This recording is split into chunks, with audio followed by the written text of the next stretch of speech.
এই মুহূর্তে সবথেকে বড় ব্রেকিং নিউজ হলো আমেরিকার একটা স্ট্র্যাটো ট্যাঙ্কার ক্র্যাশ করে গিয়েছে। ক্র্যাশের আসল কারণটা এখনো পর্যন্ত জানা যায়নি, কিন্তু আমেরিকার দুখানা স্ট্র্যাটো ট্যাঙ্কার যেটা আকাশে উড়ছিল তার মধ্যে একটা সেফলি ল্যান্ড করলেও আরও একটা কিভাবে ক্র্যাশ করেছে সেটার কোনো দায়বদ্ধতা দেয়নি।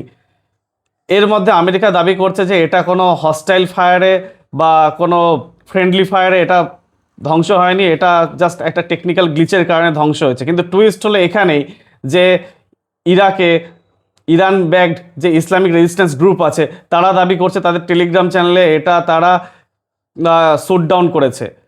এখন মেন ব্যাপারটা হলো এইটা যে আমেরিকার এই যে স্ট্র্যাটেজিক এয়ারফোর্স যারা কিনা মিড এয়ারে রিফুয়েলিং করতে সাহায্য করে, দীর্ঘ 60 বছর ধরে এই strato tanker KC-135 Boeing made এই প্লেনটা আমেরিকার এই যুদ্ধের ক্ষেত্রে লং রেঞ্জ মিশনের ক্ষেত্রে সবথেকে বড় ব্যাকবোন। আজকে এইটা ভেঙে পড়ে আমেরিকার ঠিক কতটা ক্ষতি হলো এবং এই স্ট্র্যাটেজিক্যালি আমেরিকা কতটা ডিসঅ্যাপয়েন্টেড এবং পিছন থেকে সরে আসবে সেটাই এখন দেখার।